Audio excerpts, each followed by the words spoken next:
He was the first person police looked at, and the last they expected to still be around years later. The case was supposed to be simple. The victim, a beloved school teacher. The suspect, her ex-boyfriend with a temper. The motive, jealousy. And yet, despite damning circumstantial evidence, the truth refused to stay buried.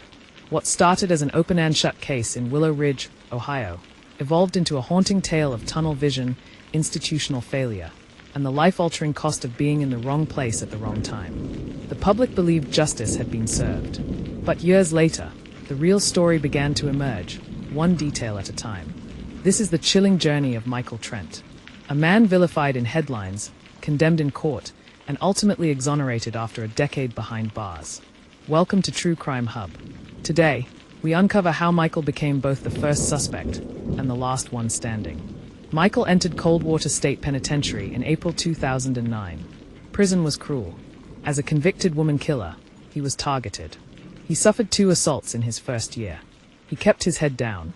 He started reading law books. He wrote hundreds of letters to lawyers, journalists, innocence projects. Most went unanswered. In 2011, Michael began working in the prison's law library. He learned to file motions, review habeas corpus writs, and dissect his own transcripts. He appealed twice, both rejected without hearing. He lost weight. He began suffering from night terrors. In a letter to his mother, he wrote, "I wake up every night thinking I hear the judge's gavel." He never let go of Emily. He spoke of her often. "She was the first person who really saw me," he told a fellow inmate. "I couldn't save her, but I didn't kill her." The group dug deeper. They found Emily's phone records had never been subpoenaed in full. They showed communication between her and Brian, heated arguments via text. One read, "If you go back to him, I swear I'll lose it." In an interview with Emily's friend, Lisa, she recalled Emily saying, "Brian scares me more than Michael ever did." Lisa's statement had never been documented. The team compiled a 47-page report highlighting prosecutorial omissions, mishandled evidence, and failures in the original investigation. It was submitted to the Ohio Innocence Commission. Brian's confession came in a taped 68-minute interview. He broke down crying when investigators showed him the DNA report. "I didn't mean to. She was yelling. I snapped. I didn't even feel like it was me." He led them to the storm drain where he had discarded the knife. It was recovered, and though degraded, traces of Emily's blood remained. Brian was arrested and charged with second-degree murder. He accepted a plea deal in exchange for full confession and testimony clearing Michael. After his release, Michael spoke at a press conference. The truth doesn't always win in the courtroom. But sometimes, if you scream long enough, someone hears.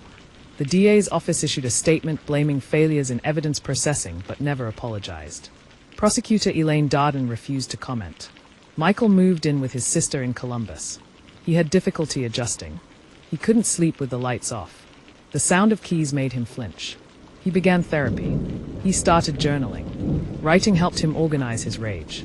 He used his compensation to start a nonprofit, the Second Door Project, an advocacy group that assists wrongfully convicted individuals reintegrate into society. Michael spoke at over 60 universities in 2 years. His TED Talk, "The Cell That Taught Me Truth," went viral. In it, he says, "It's not enough to be innocent. You have to be lucky. That should terrify you." He now works full-time with Truth Through Evidence, investigating other wrongful convictions. Emily's sister Jessica, heartbroken by the system's failure, now co-hosts a podcast on justice reform and victim support. "We all lost Emily," she says. "But we didn't have to lose Michael too." Michael often returns to the place where it all began, Bellflower Lane. The apartment is occupied now. He stands across the street, remembering the laughter, the arguments, the love, and the loss. He keeps a photo of Emily on his nightstand, not as a reminder of pain, but of clarity. "She was taken. Then they took me. Now I have to make sure no one else disappears into the dark like we did." He dreams of one day teaching law. "If I can save one person from what I went through, maybe it was worth it." This case isn't just about a murder. It's about how fragile truth can be when filtered through emotion, bias, and broken systems. A voicemail out of context. A witness with bad vision. A killer no one looked at twice. Michael Trent was the first suspect, but not the right one. He lost a decade to a flawed process. So what can we do? We can question what we're told. Demand full context. Push for unbiased investigations. And remember, every story has more than one side. Loudspeaker if this story moved you. Don't scroll away. Like this video, comment your thoughts, and hit subscribe. Share this with someone who believes the system always gets it right. Welcome to True Crime Hub, where we tell stories that hurt, heal, and haunt.